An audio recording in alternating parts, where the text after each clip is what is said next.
Olá, meu amigo, olá, meus irmãos. Estamos aqui novamente para fazermos esse último vídeo, sobre o tema do lava-pés e a Santa Ceia. E nós vamos aqui ver algumas reflexões sobre a Santa Ceia, o ato de comer e o lava-pés, tá certo, amado? O objetivo aqui é levar vocês a meditarem na grande quantidade de atitudes ou conceitos que temos por pura tradição e mostrar que enquanto nos preocupamos com formalidades cerimoniais e tradições, esquecemos o real conteúdo dos ensinamentos das Escrituras, do nosso mestre. Vamos lá. Os discípulos a caminho de Emaús. Iniciamos nossa reflexão então, amado, tentando formar em nossas mentes a cena em que dois discípulos estavam caminhando para a cidade de Emaús. Vamos lá? Lucas capítulo 24, verso 13 diz assim: Naquele mesmo dia, dois deles estavam de caminho para uma aldeia chamada Emaús, distante de Jerusalém, 60 estádios. Era uma boa caminhada, viu, amados? 60 estádios são aproximadamente 12 quilômetros, tá? Os discípulos se encontraram com um outro viajante, o qual vai caminhando com eles e se comporta como um rabino severo, que os repreende por não conhecerem corretamente a palavra do Criador. Lucas capítulo 24, verso 25, 26 e 27 diz assim: Então lhes disse o mestre: Ó nécios e tardos de coração para crer tudo o que os profetas disseram. Porventura não convinha que o ungido padecesse e entrasse na sua glória?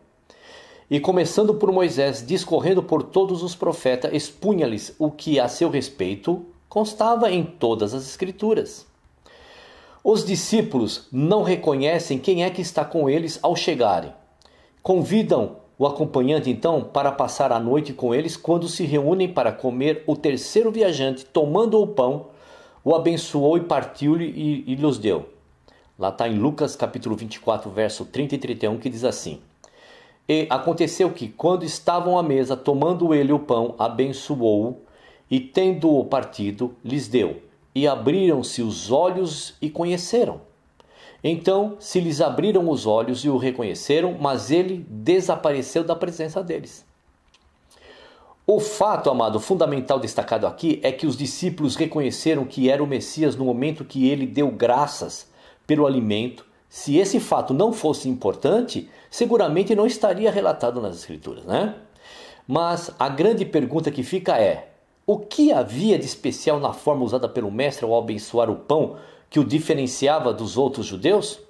Porque os viajantes de Emaús haviam visto como um judeu normal. Ele só reconheceu quando lhe fez aquele gesto de render graças em relação ao pão, Convém lembrar aqui que seguramente na mesa havia mais alimentos para comer além do pão, e que os judeus ainda estavam no período de festas da Páscoa e dos pães asmos, Mas não é essa a preocupação aqui desse momento, tá bom, amados? A Páscoa judaica, sua instituição e características. Vamos lá. Êxodo capítulo 12, de verso 1 a 28, relata ali detalhadamente, nós não vamos ler, tá? Mas dá um pulinho ali, você vai ler, tá bom? Êxodo capítulo 12, verso de 1 a 28, detalha perfeitamente a instituição da Páscoa. Você vai notar ali, amado, que a preparação para a Páscoa deveria começar no dia 10 de Nissan, na qual as famílias deveriam escolher o seu cordeiro. O verso 3 diz assim: Falai a toda a congregação de Israel, dizendo: Aos 10 deste mês, cada um tomará para si um cordeiro, segundo a casa dos pais, um cordeiro para cada família. Alimentos, amado: carne assada no fogo, pães asmos, ervas amargas, O verso 8 diz assim: Naquela noite comerão a carne assada no fogo, com os pães asmos e ervas amargas a comerão. Jesus, então, vamos falar essa linguagem, Para quem não gosta muito desse nome, como eu também não aceito esse nome, eu prefiro chamá-lo de Messias, de Salvador, do ungido, porque aí eu não erro, Mas como esse vídeo provavelmente vai cair nas mãos, pessoas do sistema vão assistir, então vocês vão ouvir eu muito falar sobre Jesus, sobre Deus, sobre crente, essas coisas todas, tá bom, amado? Então vamos lá. Jesus na Páscoa judaica, a Santa Ceia, que na realidade de santa não tem nada, ali só é ceia, um jantar. Mateus capítulo 26, 17 a 30 também está relatando ali. Nós não vamos ler, você vai ler lá, tá bom, amado? Você também vai notar, quando você ler, que a descrição feita por Mateus, que o Salvador e os discípulos não estavam preparados para a Páscoa, pois no primeiro dia da festa é que eles se preocupavam com o fato, que eles se preocuparam com o fato em si. Logo, não tinham o carneiro escolhido, nem casa preparada, conforme está lá no Êxodo, né? O fato de procurarem uma pessoa para comer a Páscoa na casa dessa pessoa não causa nenhuma estranheza. Basta voltar lá em Êxodo capítulo 20, lá no livro, né, para ver que isto era possível. Uma família pequena se juntava a outra para comer nesse dia a Páscoa. Outro fato que daí decorre é que não podemos afirmar que na ceia só estavam o mestre e seus discípulos. Muito embora os evangelhos não façam referência a este fato, isso é o que a razão e a descrição do Velho Testamento indica, né? Porque outras pessoas poderiam estar junto. Lá no verso 20 e 21 diz assim, vamos ver. Chegada a tarde, pôs-se a ele à mesa com os 12 discípulos, e enquanto comiam, declarou Jesus: em verdade vos digo que um dentre vós me trairá. E vamos comparar com o verso 26. Enquanto comiam, tomou Jesus um pão e, abençoando-o, partiu e o deu aos seus discípulos, dizendo: tomai, comei, isto é o meu corpo. O que temos aqui? O que temos nisso que nós estamos tentando trazer para vocês?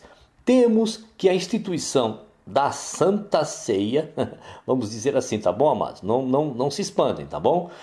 Se faz depois de terminada a ceia da Páscoa judaica e se caracteriza pela bênção e por dar graças pelo pão e vinho, e mais a instituição de um novo testamento, ou um novo acordo, ou um novo concerto no sangue do Salvador. Vocês vão entender porque eu estou falando assim, tá bom, amado? A instituição da ceia, né, da Santa Ceia, tá bom?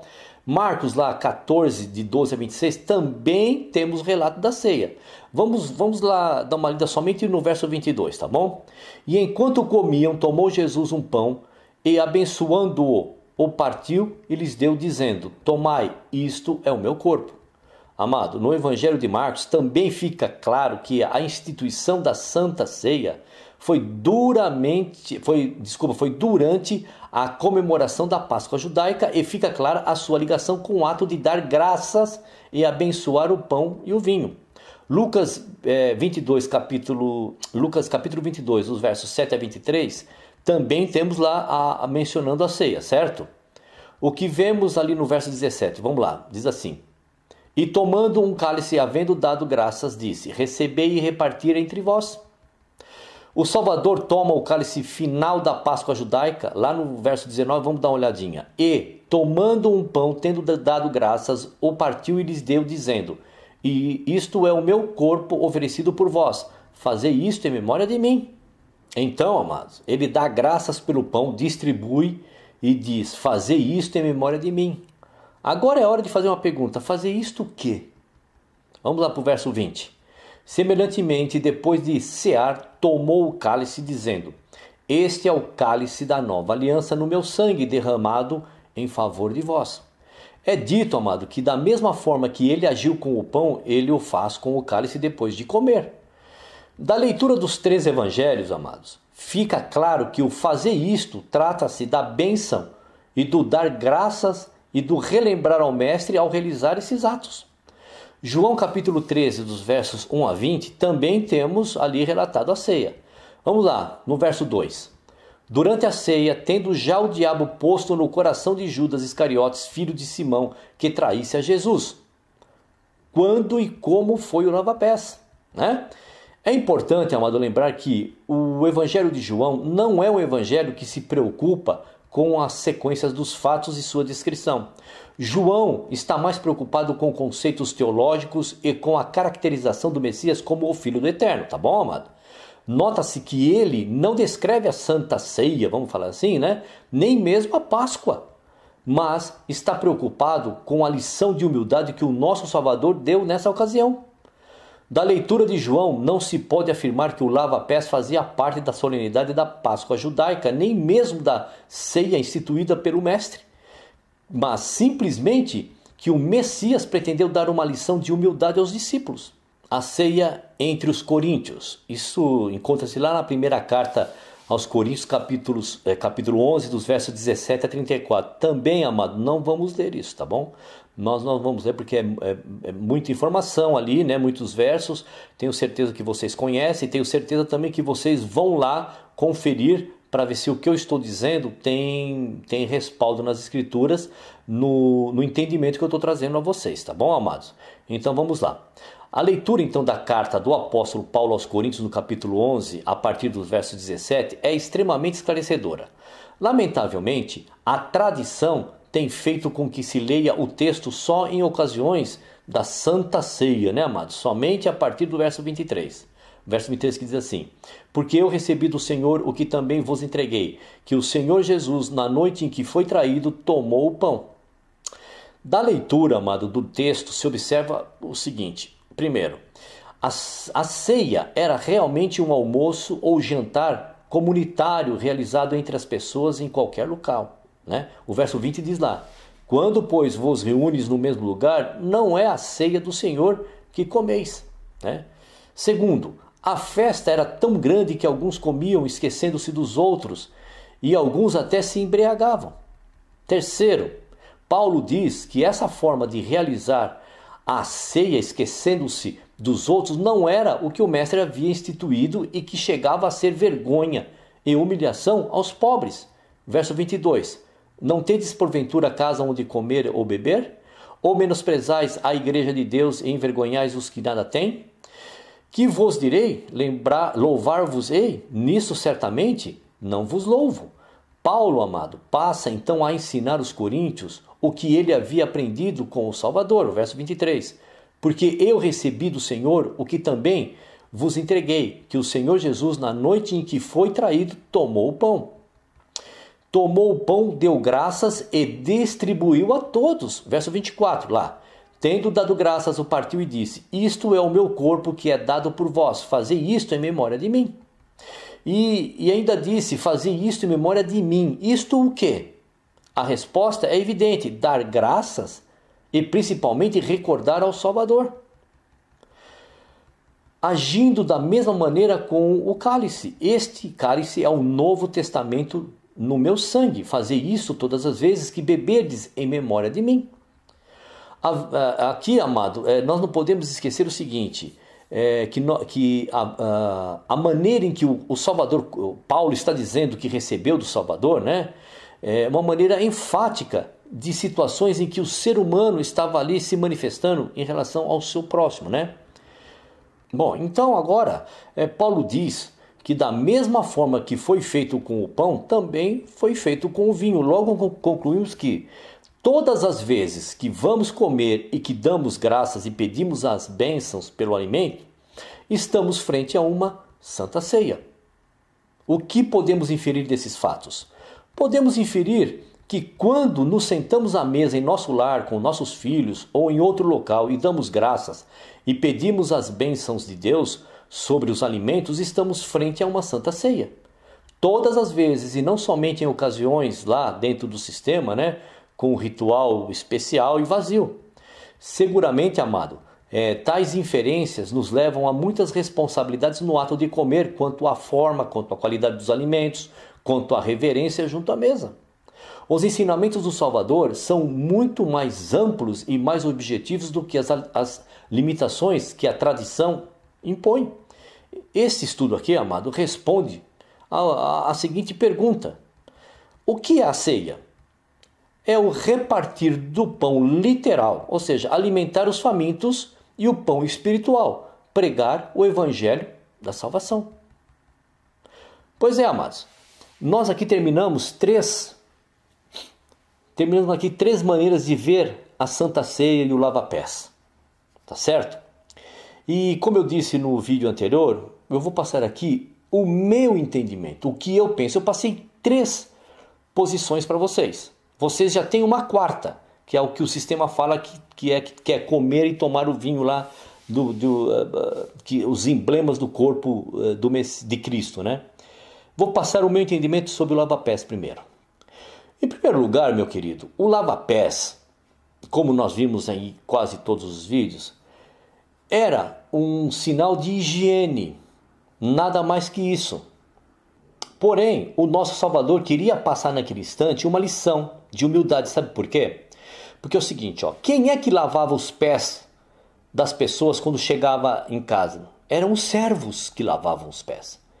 E naquele instante as pessoas estavam sentadas ali e ninguém tomou iniciativa de lavar o pé de ninguém. Então o mestre agora resolve passar uma lição de humildade. E ele diz assim, olha, eu sendo mestre de vocês, eu vou lavar o pé de vocês. Para mim é simples assim. Aí ele diz para que um pudesse lavar os pés dos outros, mas ele lavou o pé de todos ali. Dando uma lição de humildade, porque ele estava vendo que as pessoas ainda eram arrogantes ali, os seus seguidores, os seus apóstolos. Eram arrogantes, ninguém queria tomar a iniciativa de servo, não havia entendido nada, e realmente não. Né?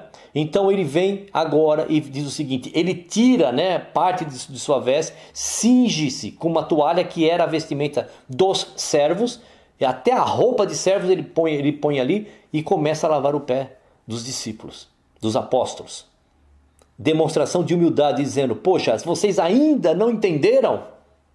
Olha aqui, ó, vocês me reconhecem como mestre, não sou? E agora eu como mestre vou me colocar como servo e vou lavar o pé de vocês.